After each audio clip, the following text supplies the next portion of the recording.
Assalamualaikum warahmatullahi wabarakatuh. Oke, sekarang kita dalami kondisi emosinya. Patah hati itu, sederhananya biasanya didefinisikan kondisi emosi yang mengalami kekecewaan dan kesedihan mendalam karena harapan tidak sesuai dengan kenyataan. Kenapa ada patah hati? Ya karena yang diharapkan tidak terjadi, yang diinginkan tidak terwujud. Nanti sebenarnya solusinya, kuncinya yang terletak pada harapan dan kenyataan ini. Bagaimana kita memanage harapan, bagaimana kita memahami kenyataan. Jadi bagi yang patah hati diingat-ingat dua keyword ini. Karena sakit hatimu berhubungan dengan harapanmu dan berhubungan dengan kenyataan. Oke, harapan dan kenyataan itu seperti kamu membayangkan dirimu seperti apa, begitu berkaca, walah ternyata aku itu hanya seperti ini. Nah, itu harapan dan kenyataan. Begitu kamu membayangkan besok bahagia mesti, betapa indahnya kalau nanti jadi, ini sebentar lagi aku lulus, begitu lulus nanti aku dapat kerjaan, begitu dapat kerjaan nanti bisa langsung aku melamar, dan itu kan gampang kalau cuma dibayangkan. Begitu dijalani kok tidak sederhana ya. Mau lulusnya saja pontang-panting luar biasa. Apalagi nanti cari kerjanya. Apalagi itu terus kamu jadi kecewa, hatimu patah. Apalagi kamu nyari kerja tidak dapat-dapat, mau ngelamar kok susah, akhirnya dia dilamar orang lain.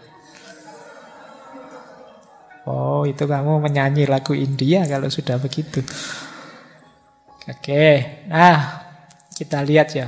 Cuma saya baca banyak buku tentang patah hati ini, memang ternyata seperti cinta. Patah hati itu sulit dijelaskan. Hanya yang merasakan mungkin yang tahu pasnya.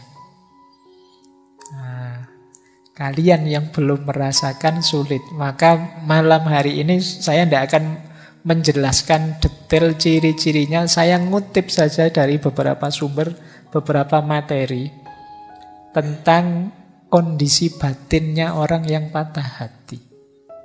Cuma ini saya ambil dari beberapa novel saja untuk menginkan. Saya tiba-tiba tadi baca bukunya Hamka itu, Di Bawah Lindungan Ka'bah. Ada surat dari Zainab yang indah, tapi ini suratnya orang patah hati. Jadi yang belum baca harus baca novel Di Bawah Lindungan Ka'bah ini. Nah, ini suratnya Zainab yang merasa ditinggal. Kalimatnya indah. Hanya kepada bulan purnama di malam hari, Adinda bisikkan dan pesankan, kerinduan Adinda hendak bertemu. Tetapi bulan itu tetap tak datang. Pada malam berikutnya dan seterusnya ia kian surut. Hanya kepada angin petang yang berhembus di ranting-ranting kayu di depan rumahku. Hanya kepadanya aku bisikkan supaya ditolongnya memeliharakan abangku yang berjalan jauh. Entah di darat, entah di laut, entah sengsara kehausan. Hanya kepada surat abang itu, surat yang hanya sekali itu Dinda terima selama hidup, Adinda tumpahkan air mata. Karena hanya menumpahkan air mata itulah kepandaian yang paling penghabisan bagi seorang perempuan. Tetapi surat itu bisu. Meskipun ia telah lapuk dalam lipatan dan telah layu karena kerap dibaca, rahasia itu tidak juga dapat dibukanya. Sekarang abang, badan Adinda sakit-sakit. Ajal entah berlaku pagi hari, entah besok sore. Gerak Allah siapa tahu, besarlah pengharapan bertemu. Dan jika abang terlambat pulang, agaknya hanya bekas tanah penggalian, bekas air penalkin, dan jejak nisan yang dua yang akan abang dapati. Adikmu yang tulus, Zainab. Itu kalimatnya indah ya. Baik, kalau kalian hari ini kan tidak terlatih bikin surat seperti ini. Kalian bisanya cuma ngirim emoticon melet-melet sama ketawa-ketawa. Iya. Oke, bayangkan suasana hatinya Zainab yang disalahpahami. Baik, nanti kalian bisa baca novelnya, paling tidak feel-nya bisa terasa. Seperti itu sakitnya orang patah hati. Atau ini Magdalena. Magdalena itu novel terkenal sekali. Ada yang bilang tenggelamnya kapal Van der Weyck itu banyak terinspirasi dari Magdalena ini. Nah, ini pacarnya Magdalena, namanya Stefan, yang ditinggal nikah oleh Magdalena.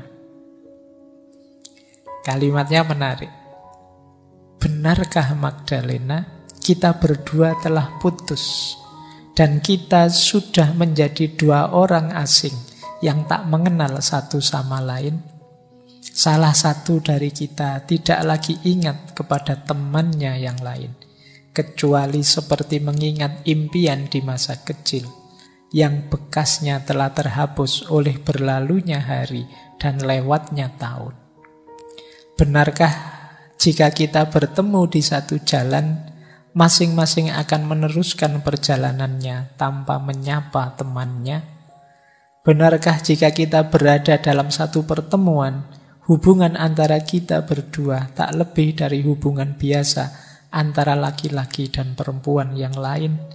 Benarkah jika kita berada dalam satu pertemuan, tidak ada yang kita bicarakan kecuali tentang cuaca dan suhu udara? Alangkah cepatnya peredaran waktu dan alangkah aneh tindak tanduk dan peristiwanya. Apakah dalam sehari semalam saja semua harapan yang kita bina dengan baik, dengan mencurahkan segala penderitaan dan kepedihan, mencucurkan seluruh air mata yang kita miliki, berubah begitu cepat? Semua itu akan menjadi kisah usang yang telah dibungkus dengan cerita baru.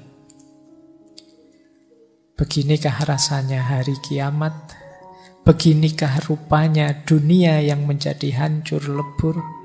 Beginikah tampak bintang gemintang yang berjatuhan di angkasa? Langit terkatup seperti tertutupnya sebuah buku. Ini rintihan-rintihan orang yang sedang patah hati. Ini dulu pernah juga saya ambil waktu kita membahas sayap-sayap patah. Kalau yang Magdalena tadi, ini kalau dalam teori patah hati namanya sedang denial, menyangkal. Nah, kalau ini mungkin dulu pernah kita baca juga ya. Akhirnya kita saling berdiri dan saling mengucapkan selamat tinggal. Namun cinta dan putus asa berdiri di antara kita, bagaikan dua hantu yang merentangkan sayapnya. Yang satu menangis duka, sedangkan yang lain dengan seramnya tertawa. Ketika ku pegang tanganmu dan meletakkannya ke bibirku, engkau mendekat dan mencium dahiku, lalu kau menjatuhkan diri di pangkuanku. Sambil memejam mata, kamu berdoa, ya Tuhan, belas kasihanilah aku. Ini Khalil Gibran kalau bikin kalimat bisa dibayangkan skenarionya, bisa dibayangkan adegannya. Baik, silahkan dirasakan. Sekarang kita bahas ya. Kalau tadi kan karena saya sulit menjelaskan situasi orang yang sedang patah hati, saya kutip-kutipkan dari beberapa novel. Ya biasanya memang orang sedang jatuh cinta atau orang sedang patah hati itu mendadak bisa pinter bikin puisi. Ya, boleh kamu cek. Kalian yang sedang naksir siapa atau jatuh cinta sama siapa itu tiba-tiba pinter bikin puisi.